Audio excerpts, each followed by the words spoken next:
ini sering jadi masalah gini Pak. Tadinya tuh ketika belum punya tidak ada kaitan dengan utang piutang, dia tuh persahabatan bahkan ke perseduluran ya Pak, kekeluargaan itu begitu sangat ketat. Makanya ketika kemudian terjadi utang piutang, kemudian ternyata nggak lancar, ini persaudaraan, pertemanan akan menjadi jauh. Makanya orang yang hutang ini secepatnya untuk bisa dilunasi, karena ada kebanyakan itu kekurangan-kekurangan dari karir, kesehatan, psikologis, bisnis. Semakin banyak utang, dan yang terakhir adalah paling tidak kebahagiaannya tidak akan terdapatkan. Kembali lagi bersama informasi-informasi yang mana bisa motivasi kita semuanya. Ada BIM dan pastinya bersama saya Ayu, dan juga tidak sendirian otomatis ya, karena sudah ada narasumber kita yang akan memberikan penjelasan, pencerahan segala sesuatunya, memberikan ketenangan dan lain sebagainya gitu ya, bersama Bapak Dr. Andes Faturrahman MM. Untuk itu sebelumnya kami persilakan buat Anda pendengar Irama di mana saja berada, silakan untuk menyatu melalui SMS online juga WhatsApp-nya ataupun melalui line telepon di 02753214446 atau di 081392696815. Baik, sebelum ke materi kita sapa terlebih dahulu Bapak Dr. Andes Faturrahman MM. Gimana kabarnya malam hari ini? Kabarnya luar biasa. Luar biasa ya, harus bahagia juga ya. Baik, semoga Tuhan ataupun Allah Subhanahu wa taala selalu memberikan limpahan rahmat buat kita semuanya nggih Pak Fatur nggih. Dan apalagi dan Pak Fatur akan memberikan informasi yang pastinya bermanfaat dalam kita berkehidupan sehari-hari begitu. Apalagi hari ini sepertinya saya dari membaca tema yang akan kita angkat sangat-sangat diperlukan dan juga memang relate sekali di kehidupan kita sehari-hari ya begitu. Bagaimana sih kita caranya keluar dari penjara? Di sini tidak hanya penjara besi saja ya, mungkin lebih parah lagi ya, yaitu hutang pendengar Irama FM begitu ya. Terkadang kita itu terperangkap, terpenjara, tidak bisa naik, tidak bisa lepas dan lain sebagainya terkait finansial. Apalagi mungkin bisa membuat kita tuh lebih sulit lagi dalam hidup karena memang ada tekanan dan lain sebagainya, yang tadinya tidak ada masalah apapun karena tekanan kita mempunyai hutang dan lain sebagainya, kita tidak bisa terlepas dari jeratan ataupun penjara tersebut. Mungkin nanti bisa dijelaskan, disampaikan bagaimana sih ada jalan keluar tidak dalam kita keluar dari penjara hutang begitu. Nanti untuk pengantar dan lain sebagainya silakan melalui eksistensi uang, saran terhadap uang seperti apa dan lain sebagainya, Bapak Fatur akan menjelaskan secara rungkut ataupun secara detail untuk kita semuanya. Silakan Pak Fatur. Ya, Assalamualaikum warahmatullahi wabarakatuh. Mbak Ayu dan para pendengar semua yang bahagia. Mudah-mudahan pada hari ini kelihatannya masih agak masa batuk pilek masih kelihatannya. Tapi mudah-mudahan bagi yang kurang sehat menjadi lebih sehat, amin. Bagi yang kurang bahagia menjadi bahagia, dan yang bahagia lebih bahagia lagi. Amin. Bismillah. Dan sehingga bisa menikmati hidup yang dunia ini sangat indah. Sayang kalau tidak kita nikmati. Oke, yang pastinya kalau kenikmatan apalagi sangat terasa ketenangan tersendiri kalau misalnya kita merasakan kenikmatan dunia gitu. Namun kalau misalnya kenikmatan itu akan terganggu Pak Fat kalau misalnya kita memang punya beban, di mana beban itu adalah terkait uang. Yang memang sekali kalau uang itu adalah hal yang memang dibutuhkan.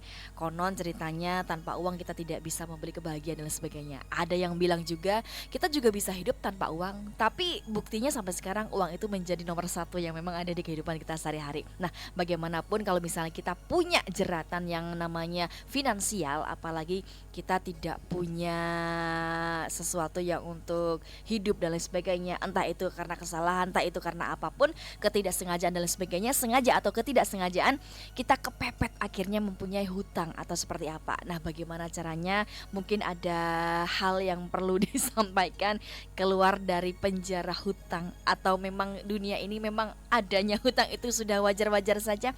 Apa sebenarnya bisa kita itu melalui hidup, menjalani hidup tanpa hutang, sebenarnya bisa enggak? Nah, mungkin bisa disampaikan terlebih dahulu uang seperti apa gambarannya dan fungsinya, apakah netral atau tidak dan sebagainya. Silakan. Ya, terima kasih Mbak Ayu. Sebelum ke sana, bahwa kehidupan sehari-hari kita biasanya namanya kebutuhan, keinginan itu banyak sekali.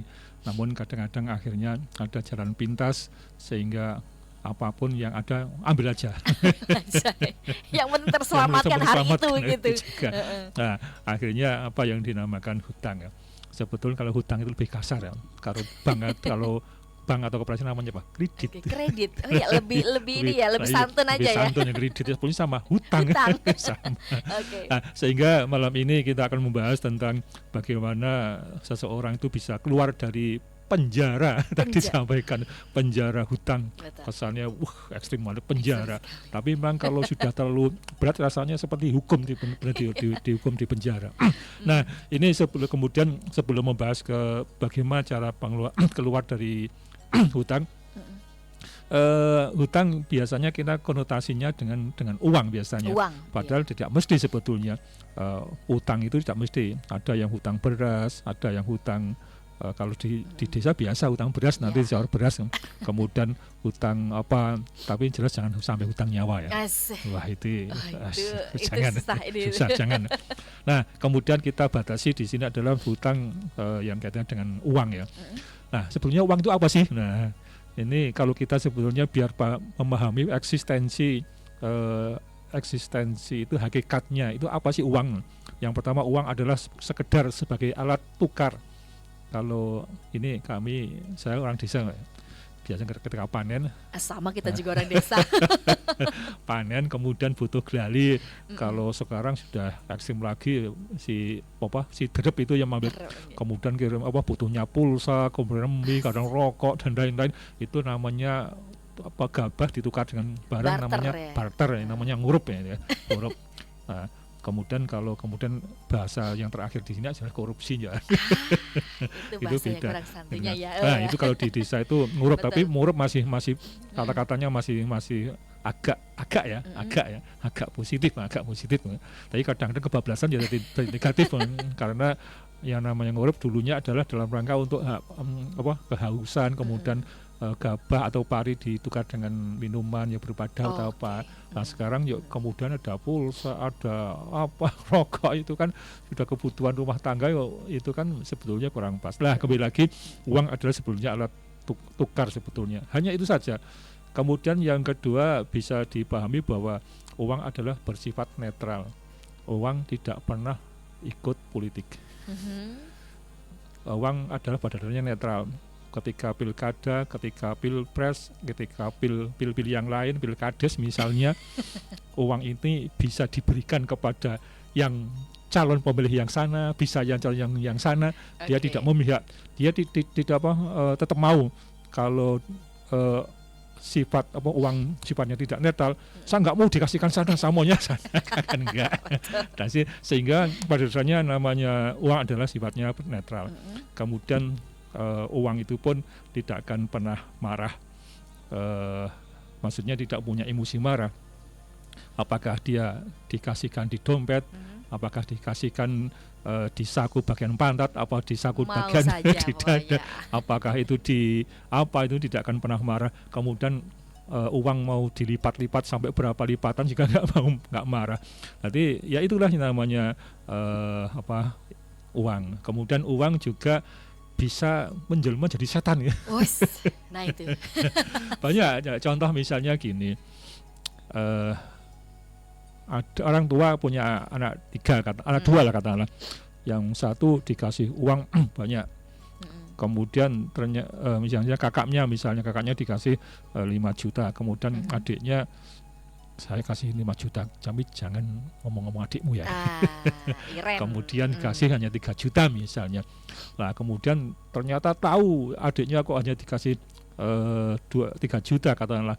Lah kemudian marah. Wah kemudian kakak beradik gelut, bahkan akhirnya bapaknya diantem. Perang saudara. Ini akhirnya uang jadi setan. Kemudian juga uang bisa jadi malaikat ini. Bukan kemudian uang menjelma malaikat, tapi maksudnya menjadi malaikat kan kesannya hal-hal yang positif, yang bagus sih, menolong ya. Misalnya gini, orang ini yang pas ada undangan di sini, misalnya ada undangan manten atau apa misalnya, kemudian sebelumnya dia belum ke situ, namun kemudian ternyata sisan-sisan daripada apa balik-balik ini misalnya. Kemudian ada teman, wah masa bolak-balik kondangan, tapi pas nggak bawa uang gitu. Pinjam ya. Iya.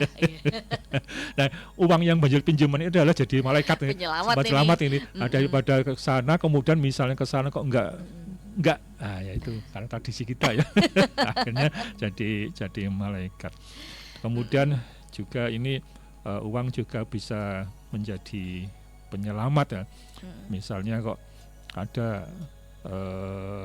ini misalnya, tapi juga kemudian tidak, misalnya contoh saja kejadian ketika jalan-jalan kemudian ada rampok, kemudian nggak corombi. Kalau dulu kan perampok itu terkenalnya ada 2 pertanyaan, bondo ponyowo. Wah itu dia. Bondo ponyowo ya. Kalau dulu seperti itu, kemudian di jalan. Nah kemudian ketika dia nggak bawa apa-apa ya kemungkinan akan dibunuh atau minimal disakiti lah, dipendung dan lain. Tapi karena dia bawa uang, kemudian yaudah ini aja uangnya. Akhirnya dia selamat, yang didapatkan uang sebagai penyelamat.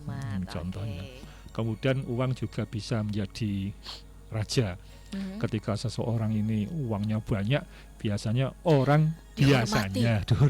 Dihormati ketika uangnya banyak, seperti raja, seakan-akan disembah-sembah, dihormati.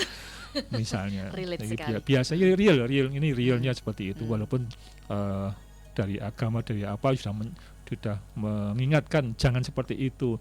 Ketika orang seseorang kok kaya kemudian dia menghamba katakanlah atau dekat dengan dia, maka bahkan ancaman di sana agamanya hanya tinggal separuh. Nah, ini kenyataan yang ada di real.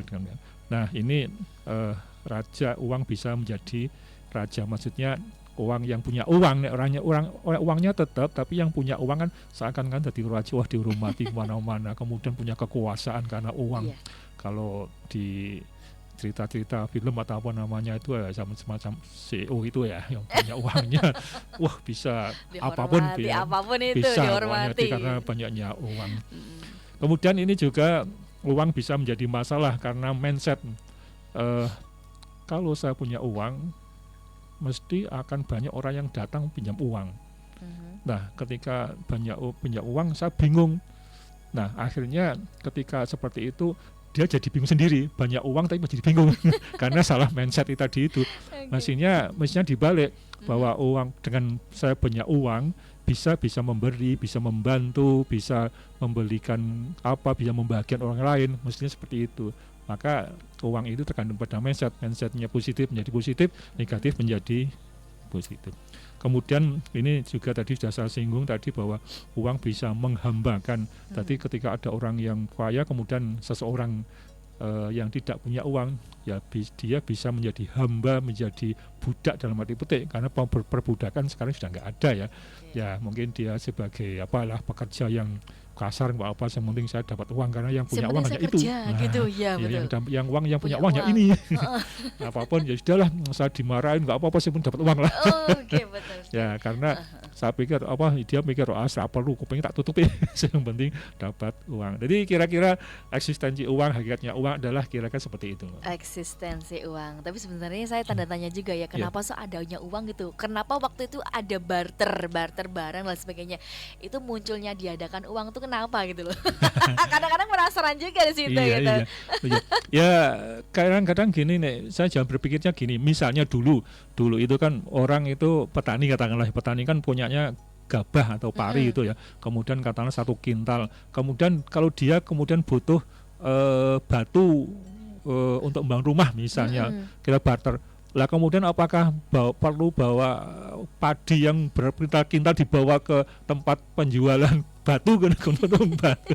Nah ini kan nggak efektif kan, nggak efektif.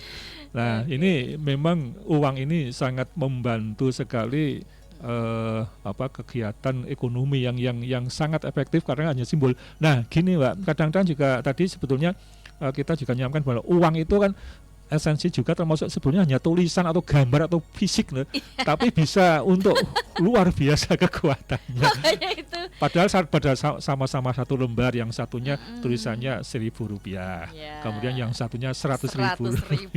Iya. Gitu. Tapi ketika megang akan orang berbeda rasanya. Betul sekali. Tadi kalau misalnya yang hutang ya segera saja dibayar, pinjam 100 karena nggak bawain, itu bablas nggak dibayar begitu. Dan tapi kenapa juga bisa ya Pak kalau misalnya jadi raja, itu raja kenapa ya? Kok mulai dari kapan kita juga nggak tahu, tapi kenapa dengan naluri seperti alami saja ketika melihat orang yang lebih kaya akan dihormati. Itu kenapa manusia seperti itu? Ya, pada hakikatnya manusia adalah punya kebutuhan fisik. Lah, kebutuhan fisik ini memang satu teori, memang uang nggak butuh, tapi semua kebutuhan kita dengan uang. Tadi kita nggak butuh uang, tapi semua kebutuhan pakai uang. Nah, akhirnya kan ya simpel itu. Nah, sehingga saya pertama kebutuhan, kebutuhan untuk beli beras, makan, kemudian minuman, pakaian, papan itu sandang, papan. Namun orang kan kadang-kadang kebutuhan tercukupi, akhirnya keinginan saya punya rumah, tapi rumahnya kan perlu direnov, perlu ditingkatkan, maksudnya tingkat 1, 2, 3. Nah, kemudian saya kan juga butuh kendaraan, mosok kendaraan roda 2, ya pengennya roda 5, roda 4. Roda 4. Nah, ketika roda 4 kan, masa roda 4 ya hanya itu saja yang bermerek, yang brand. Nah, kemudian ternyata kan juga butuh uang kan, butuh uang. Lah, ketika adanya uang disasar adalah orang yang kaya tadi itu, yang punya, yang dimungkinkan dia bisa memberi uang, apakah dengan kerja, apakah dengan kita lembut mencari muka, apakah mengerayu dan lain-lain. Merayu itu kan sebetulnya menghamba, sedang karena negonya adalah sana sedang tinggi, kita kan di bawah, bagaimana dia bisa turun maksudnya uangnya gitu loh, maksudnya cairnya. Nah, sehingga kan itu kan juga menghamba. Nah, itulah makanya uang bisa menjadi raja, karena ya memang kenyataannya seperti itu gitu. Oke, itu tadi beberapa hal yang mana sudah terangkum dari eksistensi uang begitu. Tapi mungkin ada saran juga ya terhadap yang punya hutang, karena kita sendiri, mbok saya dan lain sebagainya dan teman-teman semua pendengar, saya yakin punya yang namanya hutang. Itu bagaimana saran terhadap yang punya hutang begitu? Ya, maksudnya gini Mbak, saran terhadap orang yang punya hutang, maksudnya yang menghutangi ini maksudnya, yang menghutangi ya. Tadi yang pertama adalah tidak memberi pinjaman untuk bayar utang. Jadi kalau orang kok sudah hutang untuk bayar hutang, sudah nggak sehat itu ekonominya dia. Karena yang namanya hutang itu kan pada dasarnya orang yang hutang itu kan sedang punya masalahnya nggak punya uang. Kemudian punya uang itu, kemudian pertama dia kan punya masalah tidak punya uang untuk kebutuhan pokok lah katakanlah.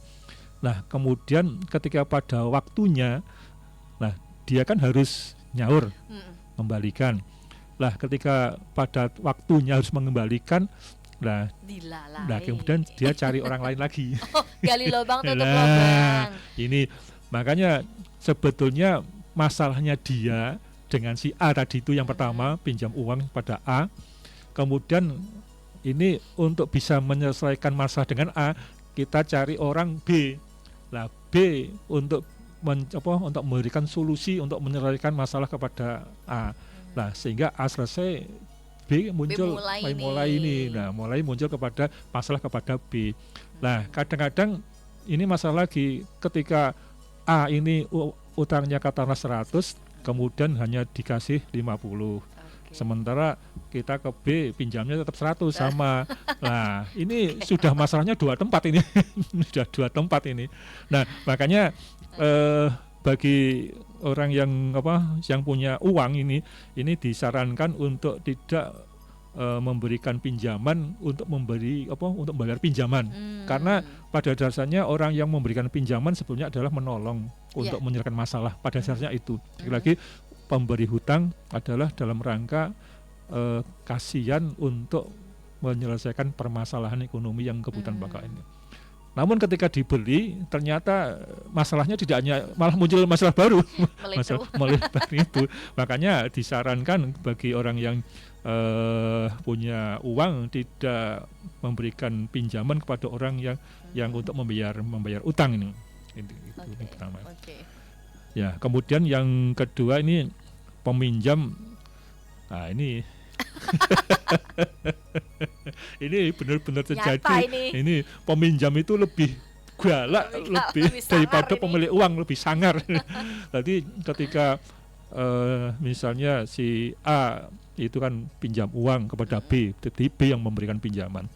Lah pertama ketika A butuh kepada B, wah tolonglah kami ini kelaparan ya, yang punya uang ya masa tega namanya kelaparan nggak bisa makan gitu kan. Ya sudah, sementara dia sudah berlebih bisa makan dengan salahnya apa ya, kalau bosone warak kayak kenyang ya, bisa kenyang kemudian dan ada lebih, mosok nggak kasih kan ya secara manusiawi kan, ya itu bukan manusia kan. Tapi ketika dirinya untuk menjadi manusia, kemudian ternyata pada waktunya dia mampu untuk membayar, ternyata ketika ditagih, wah utang-utangan buar balik di seneni lebih galak. Dia tak datang misalnya katakanlah jam 2 siang misalnya mau nagih utang itu, maksudnya warna itu maya itu istirahat itu misalnya. Itu orang banyak terjadi seperti itu. Tapi mungkin yang agak halus gini, nah, ketika dia datang untuk ngambil pos sauran itu, ternyata kemudian kan rumahnya pintunya tidak hanya depan dong, ada belakang ada. Lah kemudian yang melintas ke belakang bablas. Enggak, saya pengalaman jadi bukan debit kolektor sih, hanya nemani sebetulnya. Pemberi hutang. Enggak nemani orangnya nagih hutang. Nagih hutang ini benar-benar terjadi. Tadi itu family mau sudah janjian padahal itu jam sekian akan datang sini. Udah besok aja datang tak kasih uang. Lah begitu datang tanya keluarga, ada Anda? Bahasan, lalu kemudian dia nginep keluar belakang, kabur benar-benar terjadi ini. Lah kemudian ditunggu-tunggu, lah pun ditiangi, walah kok ternyata ini mau medal. Nah ini yang agak-agak halus, tapi kan juga tadinya sudah janjian dan sudah menepati waktunya, ketika datang ternyata seperti itu. Nah ini sering sekali lagi peminjam itu awalnya ketika butuh merunduk-runduk dan lain-lain, merayu ketika sudah dapat kemudian ditagih, wah mencak. Hanya uang semua, duit semua wae kok ditagih. Bondo mau pira-pira. Ini sering terjadi. Nah, kemudian ini saran lagi kepada yang punya uang ini ya. Ini juga belajar sih. Ikhlaskan kepada peminjam tanpa pengetahuan si peminjam uang. Tadi ketika ternyata tadi itu diperkirakan akan lebih galak, sudahlah kita ikhlaskan. Namun jangan ngomong kepada yang hutang, tak ikhlaskan ya, wes rasa nyaur ya enggak jangan itu, biar untuk dalam rangka untuk mendidik dia ya biarkan aja dia tetap seperti itu, tapi kita enggak usah ngomong, tapi dalam batin adalah daripada saya tersiksa promoso utang tapi ditagih angel kan inginnya malah terus. Jadi adalah daripada saya nggak nyaman sudah membantu tapi kok jadi nggak nyaman, sudah saya ikhlaskan aja lah. Kalau mungkin ikhlasnya bertingkat ya. Yang pertama sudahlah kalau memang nyaur kembalikan, sudah saya terima. Kalau yang pertama itu. Tapi kemudian yang kedua memang benar-benar ikhlas. Tadi walaupun nanti kok kemudian dia kok memberikan kembalian, bahasanya apa sih? Nyaur apa sih? Nyaur lagi. Nyaur. Kemudian tetap tidak mau diterima, sudahlah untuk kamu misalnya, enggak apa-apa, itu lebih bagus. Namun paling tidak ketika dia ikhlas si pemberi utang itu, dia sudah kaya, sudah nyaman, sudah bisa bahagiakan hidupnya nyaman. Ataupun ketika dia uangnya banyak, kemudian pemberi hutang juga banyak orang, dan ternyata juga banyak orang yang angel sulit ditagih dan lebih galak tadi itu, kan sudah punya uang banyak tapi ternyata hidupnya ngeroso. Nah ini kan kasihan. Sekali lagi saya sering mengatakan bahwa hidup dunia ini tujuannya adalah kebahagiaan. Bahagia ada secara paripurna, tidak hanya bahagia karena punya uang banyak, itu tidak mesti bahagia. Sekali lagi uang banyak tidak mesti bahagia, apalagi yang tidak punya banyak uang ya. Nah itu Pak.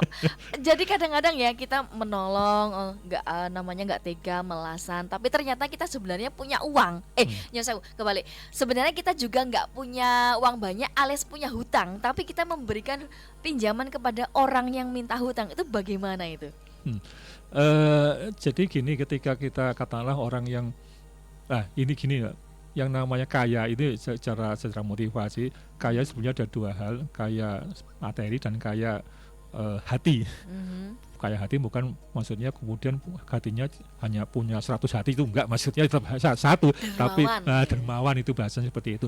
Makanya ketika seseorang ini merasa sudah cukup, kemudian memang ada orang yang butuh, ya kenapa tidak memberikan, kan kita sudah cukup, sudah kaya. Karena yang kaya kalau dihitung-hitungan kita itu bisa bernafas saja, kalau dihitung secara mata itu udah kaya sekali. Kemudian kita punya mata satu, itu kalau dinilai ratusan juta dibeli, saya kira nggak boleh itu. Kalau itu hitung-hitungan secara ekonomi, kalau kita mau berpikir ke sana. Tapi sekali lagi orang yang tadi dermawan kaya hati tadi itu, ketika ada orang sambat kemudian kita ternyata juga mepet, tapi mepet pun sudah tercukupi kebutuhan tuh, kebutuhan sehari-hari sudah tercukupi. Ya cuma ketika keinginan ini yang agak sulit, memang relatif. Ada yang pengen punya kendaraan sepeda motor cukup, ada yang kepengennya punya pesawat pribadi misalnya, kan itu relatif kan. Makanya keinginan kalau itu istilahnya. Jadi membedakan antara kebutuhan dan keinginan. Makanya tadi kembali lagi pertanyaannya, sudah mepet kok bagaimana? Punya utang mengutangi. Nah, tapi kan bagi yang mau ngutangi tadi, itu kan sudah punya target secara matematis bahwa saya memang saat ini punya utang, tapi saya pegang uang. Kemudian ada yang sambat pinjam utang, sudah saya kasih. Tapi kan saya sudah pasti bahwa besok akan ada uang yang saya terima. Maaf, ini biasanya pegawai biasanya. Pegawai, sudah saya tanggal seperti ini nggak punya uang, tapi kan tanggal besok tanggal 1 kan saya punya uang. Ada pasti, kalau ada kepastian kan gitu. Kalau dia kan maaf, mungkin buruh dan lain-lain kan tidak ada kepastian kan, makanya kan juga kasihan. Oke, segera seperti itu. Berarti kesalahan orang kalau misalnya udah punya hutang, melas akhirnya memberi hutang, ternyata sama yang meminjam yang dipinjemi bablas juga. Itu gimana?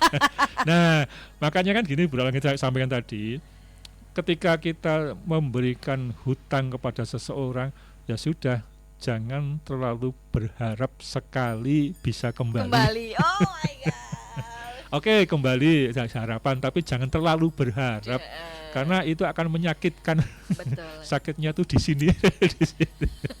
Berarti kan harus nggak usah ngasih pinjaman. Nah, ini masalahnya. Tadi yang namanya manusia kan tetap punya perasaan. Ketika memang dia butuh, ya sekali lagi, pinjam ini untuk apa kira-kira?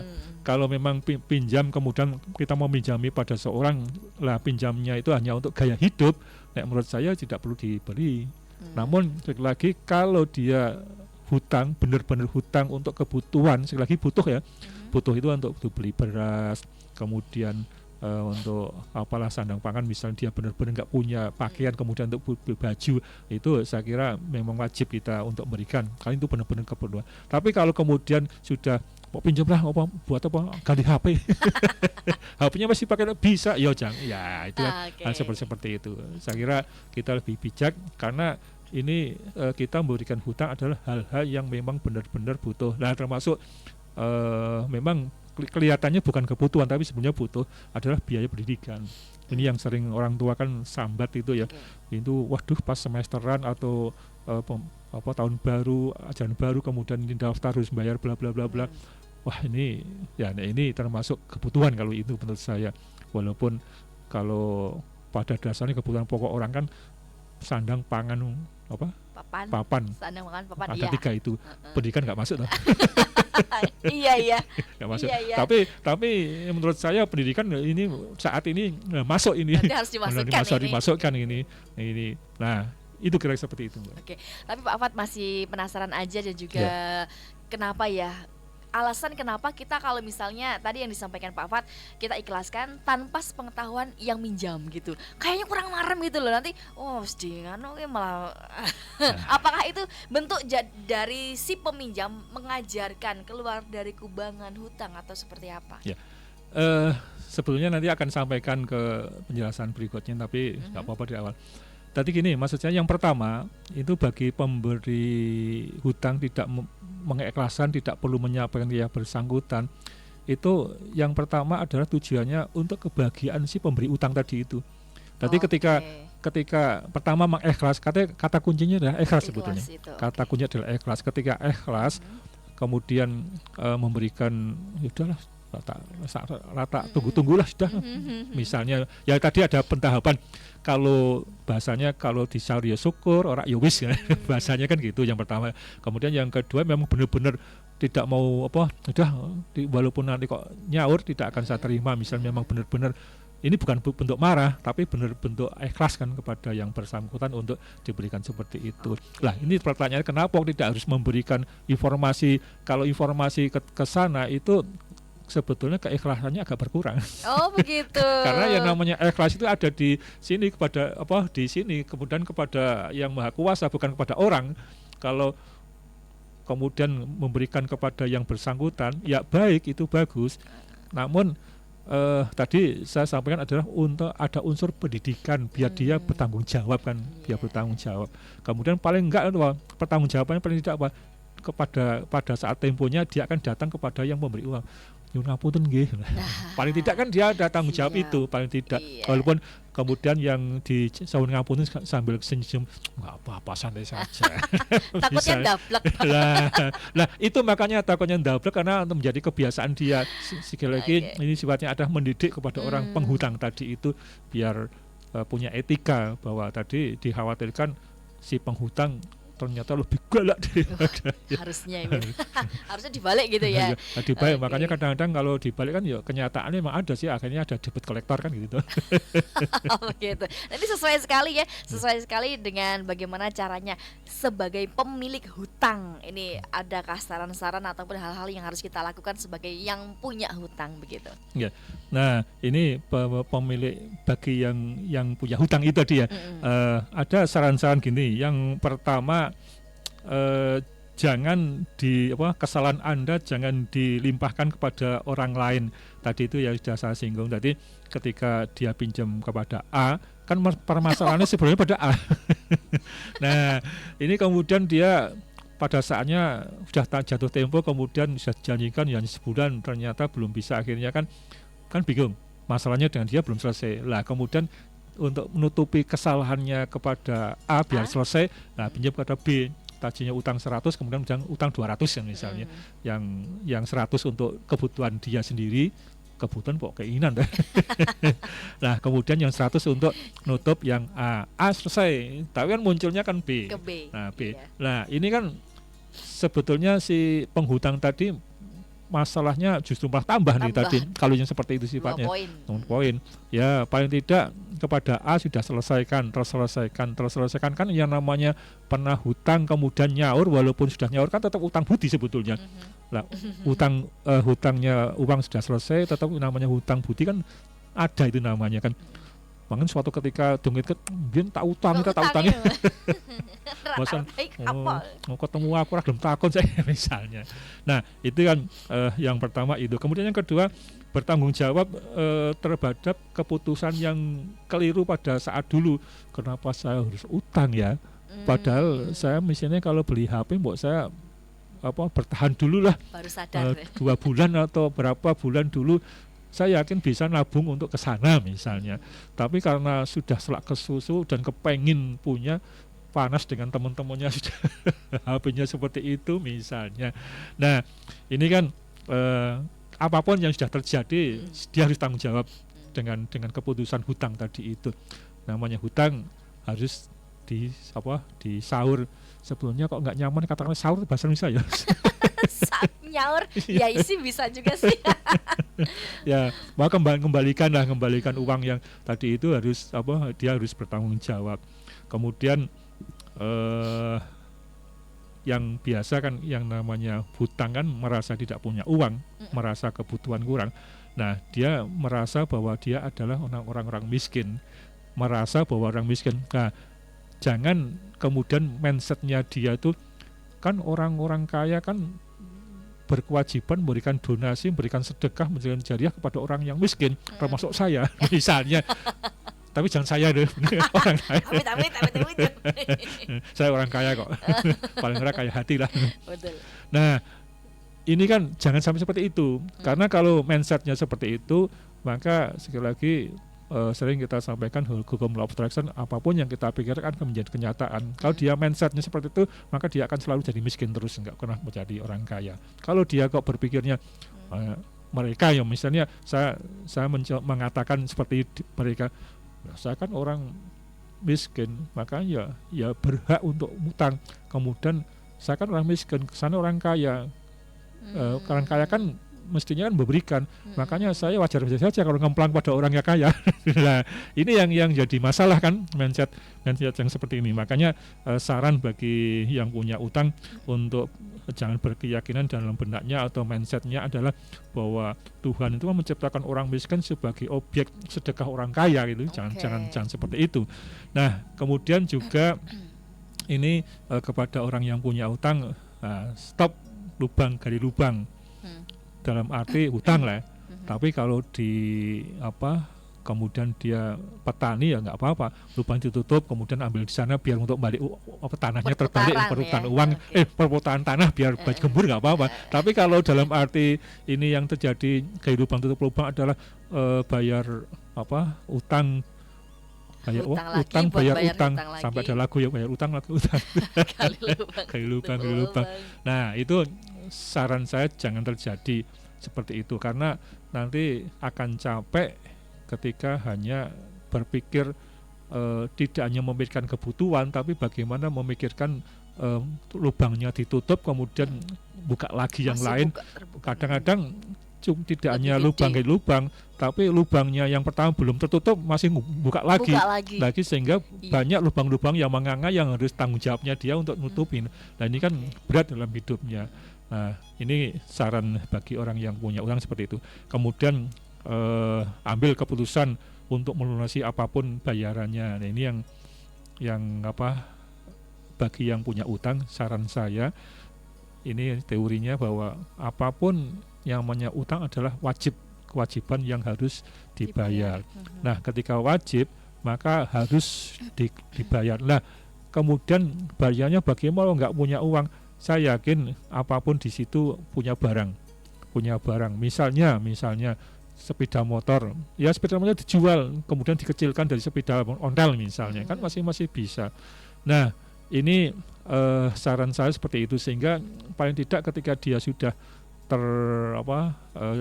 tercukupi, terbebas, maka dia akan nyaman hidupnya dan yakin saya akan Tuhan dan secara hukum alam akan mudah naik untuk pertambahan lagi. Nah, kemudian ini saran lagi, ini adalah buah kan misalnya seseorang yang utangnya banyak, biar dia lepas dari penjara tadi, ya buat skala prioritas. Ini yang saya harus, ya mereka bukan saya, yang harus diprioritaskan, dikembalikan, yang disauri apa saja, apa yang mana dulu, kemudian sampai bla bla bla sampai tuntas. Ini sarannya adalah membuat semacam skala prioritas. Kemudian ini paling tidak yang selanjutnya saran adalah hubungi pemilik. Paling tidak kan pemilik uang yang dimintai utang itu kan dia mesti nunggu-nunggu, apalagi sudah jatuh temponya. Ketika dia sudah jatuh temponya, kemudian belum bisa, misalnya belum benar-benar membelinya, paling tidak ada omongnya. Belum, walaupun uangnya belum ada, tapi ada omongnya. Apalagi orang Jawa, kalau sudah orang Jawa itu kalau sudah ada tembungnya, ada komunikasi yang baik, akan mudah luluh. Nah, apalagi didukun ke ya. Enggak, ini hanya guyon aja, enggak masuk dalam ini. Nah, ini karena saya banyak melihat bahwa Ora ono omongi ora masalah, mbok ono omongi teko lah. kadang-kadang begitu Nah, ya. ini kemudian gini sering jadi masalah gini, Mbak. Tadinya tuh ketika belum punya tidak ada kaitan dengan utang piutang, dia tuh persahabatan bahkan ke perseduluran ya Pak, kekeluargaan itu begitu sangat ketat. Makanya ketika kemudian terjadi utang piutang kemudian ternyata nggak lancar, ini persaudaraan pertemanan akan menjadi jauh. Makanya ada yang mengatakan teori gini, nek utang kyo juga harus dulur. Kemarin medot sedulur. Itu ada yang menasihati seperti itu. Oke. Tapi kan kadang-kadang justru orang itu yang mudah keluar uang kan ya saudara atau sedulur apa famili kekeluargaan tadi itu. Kalau orang lain nggak kenal mosok ngasih. Tapi akan ketika tidak lancar utang piutangnya tadi perjanjiannya, maka akan berdampak pada kerenggangan, bahkan yang tadinya keluarga menjadi tidak merasa keluarga, ada yang musuh seperti itu. Nah, ini juga saran lagi kepada orang yang pemilik uang tadi saya sampaikan, kira-kira yang punya harta apa yang kira-kira memang butuh, bukan hal yang pokok. Misalnya yang pokok kan beras, kemudian besok untuk makan beras nasi kan harus beras, kemudian dijual semua untuk nyaur utang, ya besok makan apa kan, itu ya bukan itu. Ya mungkin tadi itu istilahnya kendaraan yang tadinya mobil mungkin bisa dikecilkan menjadi sepeda motor misalnya.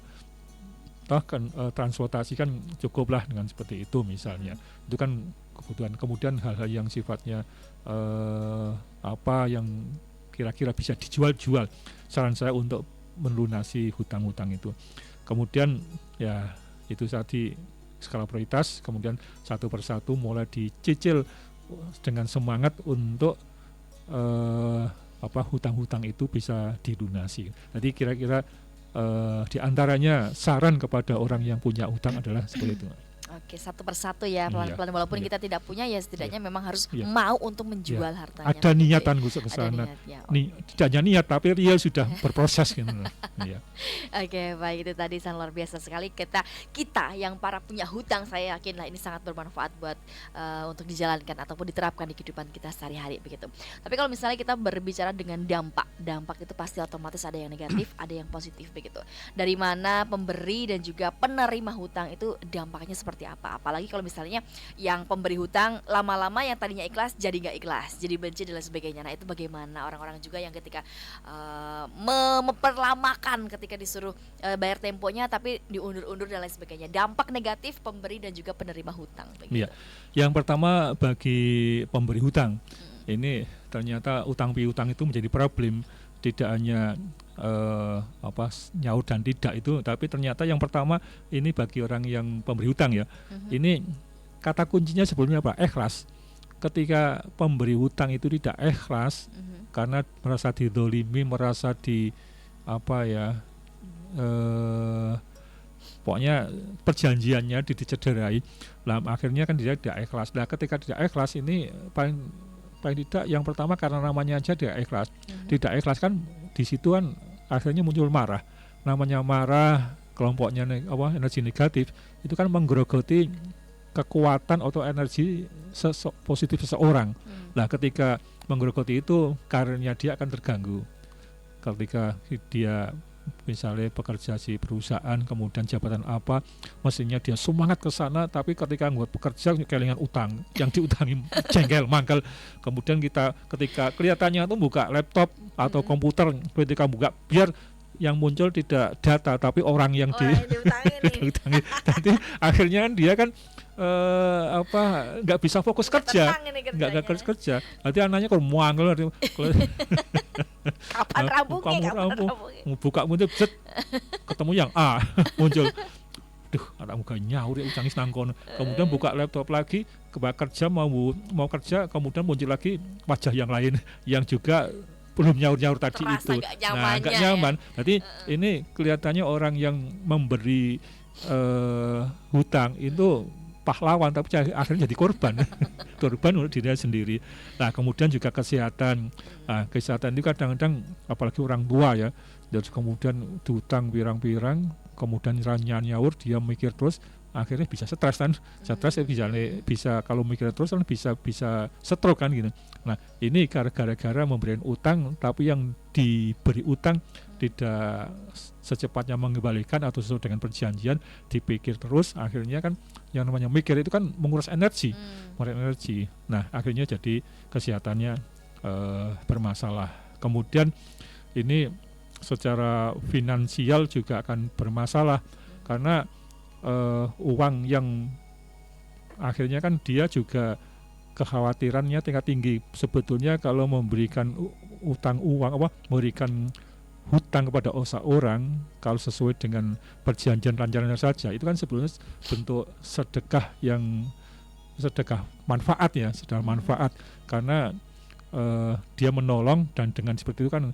Namun ketika dia kok tidak sesuai dengan harapannya, maka dia kan tidak ikhlas, akhirnya finansial dia yang mestinya sering untuk sedekah, akhirnya dia trauma dengan sedekah atau trauma dan pemberian bantuan walaupun bentuknya hutang. Itu kan sebetulnya ada unsur jariahnya juga, ada unsur sedekahnya juga karena bantuan.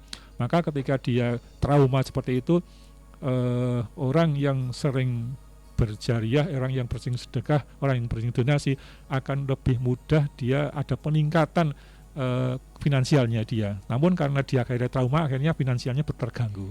Nah itu diantaranya dampak bagi orang yang penghutang yang tidak ikhlas, karir, kesehatan, finansial, dan mungkin juga hubungan sosial kepada keluarga akan bermasalah karena dengan dia banyak uang yang dihutang kemudian tidak disaur, apalagi seorang bapak atau ayah misalnya tidak terbuka dengan istrinya, ini akan masalah juga, ini akan tambah masalah. Ngutangi uang orang ngomong-ngomong. Nah itu dia. Boro-boro aku gawe blonjo gue butuh itu. Itu akhirnya kan keluarga jadi masalah kan, ya itu banyak terjadi seperti itu. Orang laki-laki kadang-kadang kan pengen jadi pahlawan kepada orang teman, bla bla bla bla. Namun ketika ternyata dia kan tidak komunikasi terbuka dengan sang keluarga, istri ya. Nah kemudian ketika tahu, wah akhirnya dia yang jadi masalah. Jadi itu yang pertama adalah bagi dampak negatif bagi si pemberi hutang. Kemudian bagi penghutang, ketika dia berniat memperlambat apalagi ngemplang untuk tidak mengembalikan hutang, ini paling tidak yang pertama adalah berakibat karir itu sama tadi. Paling tidak gini, orang yang utang tunggahke pangkate, alah ora usah lah utangnya akeh. Utangnya nanti ketika ada jabatan nanti ada uangnya nanti dikorupsi. Nah, ini sudah banyak khawatir, di antaranya itu banyak hal-hal yang menghambat karir, tapi paling tidak hal-hal yang seperti itu yang sebagai contoh lihat. Nah kemudian dia dari kesehatan akan terganggu juga karena paling tidak dia mikir yang namanya hutang itu tidak nyaur, pasti dia dalam pikirannya akan terpikir. Tidak mungkin sendablek-ndableknya itu tidak akan, hati nuraninya akan tetap berbicara. Nah makanya ketika banyak utang, banyak pikiran, nah kesehatannya nggak kuat, nanti akan muncul sakit apa mungkin. Nah kemudian juga secara psikologis ini juga akan tidak nyaman, kesehatan psikologis. Paling tidak gini, sendablek-ndableknya orang yang utang kepada seseorang, kemudian sudah janjian nyaur, kemudian tidak, pasti dia tidak nyaman dengan orang yang dihutangi tadi. Tadinya sebelum nggak ada utang piutang biasa, baik-baik saja, kemudian tapi ketika kok pada saatnya utang belum nyaur, dia akan dekatnya sudah sungkan, melipir sih. Ada lihat kabur. Itu akan berdampak seperti itu. Apalagi yang lebih parah kan, akhirnya ada perselisihan persaudaraan, kemudian kerenggangan keluarga dan pertemanan dan lain-lain. Nah kemudian ini juga ketika bisnis dia ngemplang utang kan, biasa yang namanya bisnis antara kan biasa utang piutang kan biasa hal seperti itu. Tapi kalau lancar-lancar saja sesuai dengan komitmen nggak masalah. Namun ketika dia bermasalah, dagangannya pirang-pirang dijaluk utang, wah jaluk sauran angel temen. Nah, makanya padahal si pemberi utang itu adalah pensuplai. Rasa invest. Udah rasa dikai deh. Nah, maka bisnisnya akan jadi rusak kan gitu. Nah, kemudian ini bisnis, kemudian ini bagi penghutang tadi, ketika dia nambah hutang, maka lebih sulit lagi akan keluar dari penjara hutang tadi itu. Makanya orang yang hutang ini secepatnya untuk bisa dilunasi, karena ada kebanyakan itu kekurangan dari karir, kesehatan, psikologis, bisnis. Semakin banyak utang, dan yang terakhir adalah paling tidak kebahagiaannya tidak akan terdapatkan. Nah, karena dengan berniat itu. Namun ketika memang benar-benar dia kok belum mampu, kemudian komunikasikan kepada si pemberi utang, saya yakin dengan alasan yang tepat dan memang apa adanya seperti itu, dan karena kenyataannya mereka akan bisa memahami. Namun ketika sudah punya tidak mau nyaur, kemudian gaya masih kaya, kemudian memang niat itu jangan harap dia bisa sukses kan. Gitu. Oke. Tapi saya flashback yang tadi ke saran yang pemilik hutang sebelum closing statement nih Pak nggih. Tadi kan sempat disampaikan terkait bagaimana caranya kita jangan merasa kita itu memang orang miskin begitu. Terus kemudian mengharapkan donatur ataupun bantuan dari orang kaya begitu. Bagaimana cara kita mengubah mindset itu biar kita tuh tidak merasa memang kita benar-benar tidak mampu dan lain sebagainya, tapi harapannya untuk afirmasi positif mendoakan diri sendiri agar terhindar dari jangan sampai kita punya mindset bahwa kita adalah orang miskin yang harus minta bantuan ataupun harus mendapatkan bantuan begitu. Gini, saya berteori dulu bahwa ada namanya hukum law attraction, hukum tarik menarik. Apa yang kita pikirkan akan menjadi kenyataan. Tadi ketika kita berpikir kaya, ya kita mindsetnya jadi orang kaya. Orang kaya dalam arti, wah saya berarti harus kerja keras untuk menuju ke sana. Saya harus hemat, saya harus bla bla bla bla. Terpicu semangat ya. Namun bukan diartikan saya orang kaya, kur gayane tok perentak-perentus. Sumbut, yang penting sumbut ya dengan kata-kata. Bukan itunya, bukan gayanya orang saya. Baik lagi bukan gayanya yang jadi orang kaya, tapi saya akan ke sana gitu, akan sana. Nah, ini juga dalam agama disebutkan di sana bahwa Allah atau Tuhan tergantung pada sangkaan manusia. Tadi kalau manusia menyangka, yakin bahwa saya ada orang kaya, maka Tuhan pun akan memberikan seperti itu. Ini teori agama yang sudah disampaikan oleh Allah dalam hadis qudsi di sana. Nah, ini teori. Nah, kemudian mindset tadi itu jangan seperti itu. Nah, ini ada namanya hukum alam, kalau dalam agama namanya hukum sunatullah ya. Ya tadi itu hukum lafazan, apapun yang kita katakan, kita pikirkan akan menjadi kenyataan. Makanya jangan pernah orang itu berpikir, alah aku jadi wong ratwai lah, saya jadi orang miskin aja lah. Kan banyak orang dermawan, nanti kan saya juga dapat hidup dari mereka. Orang kaya kan untuk menuju kaya kan dia bekerja keras, harus sedekah dan harus bekerja keras untuk menuju menjadi orang kaya, harus kerja berat. Ngapain susah-susah? Kan jadi orang miskin sama saja enak, nggak kerja banyak, dapat uang kan. Nah, ini yang mindset yang salah ini, yang tadi itu. Makanya jangan pernah bermindset menjadi orang miskin karena menjadi objeknya orang kaya. Kan orang kaya nanti juga memberikan, kan juga akhirnya sama-sama makan kan gitu. Nah, jangan pernah seperti itu, karena namanya orang miskin secara status sosial ya akan selalu di bawah. Namun ketika orang kaya kan bisa bersedekah, bisa berdonasi, bisa memberikan yang lain-lain. Dan ini saya beberapa kali sudah saya praktekkan kepada orang-orang yang tadinya itu ngemplang utang, kemudian saya sarankan ada yang ke koperasi kan masih agak lunak ya, kemudian dendanya nggak begitu banyak atau bahkan tidak ada denda ya. Kemudian pada orang per orang seperti itu.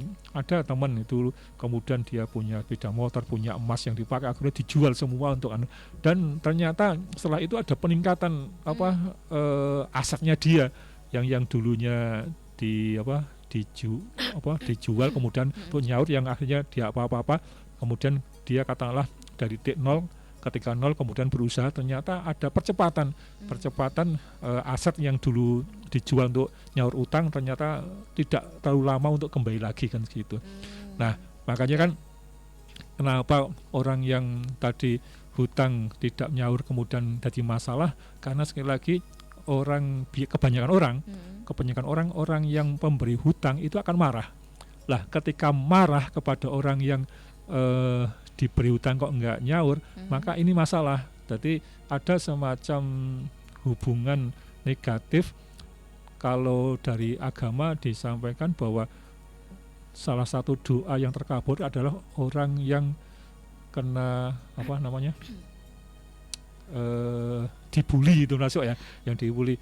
Nah itu makanya orang yang kena dibully gitu kemudian dia berdoa, kemudian dia disengsarakan, maka doanya akan terkabul. Makanya orang-orang yang memberi hutang kemudian dia kok tidak diberi sesuai dengan komitmen yang awal, maka biasanya doanya adalah jelek, rasa melarat.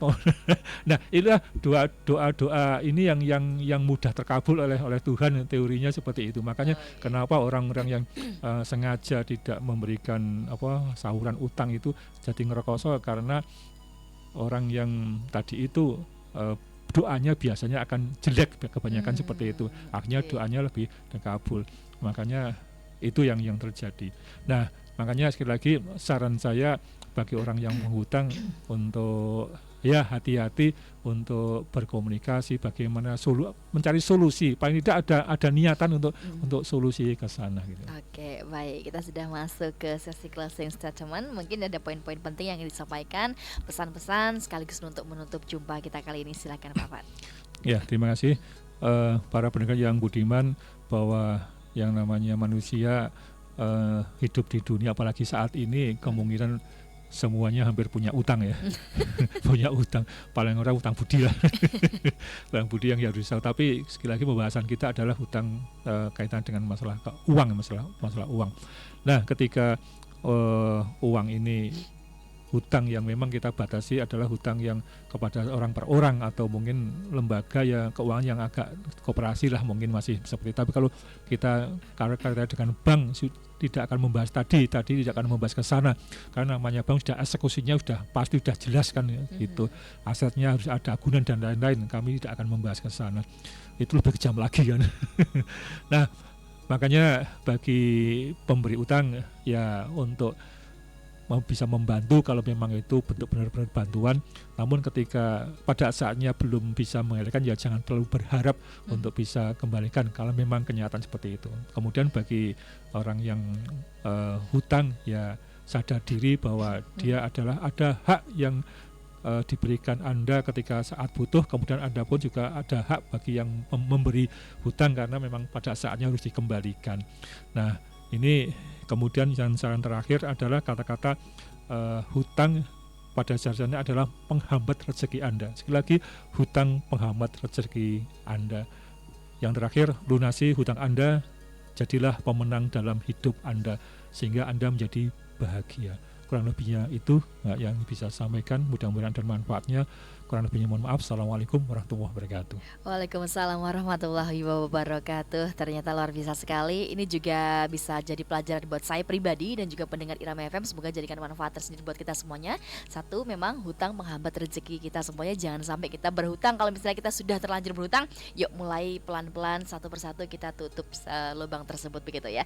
Lunasi hutang, jadilah pemenang dalam hidup Anda. Terima kasih banyak buat Bapak Dr. Andes Fatur Rahman MM hari ini yang sudah memberikan pencerahan buat kita semuanya. Semoga dari informasi dari Bapak Fat itu akan mendapatkan keberkahan dari Allah SWT karena sudah memberikan jalan kepada kita semuanya begitu. Oke. Baik, jangan kemana-mana, tetap bergabung di 88,5 Irama FM Purworejo. Top lagunya pasti infonya. Bye-bye, saya Ayu, sampai jumpa. Radio Irama FM, top lagunya.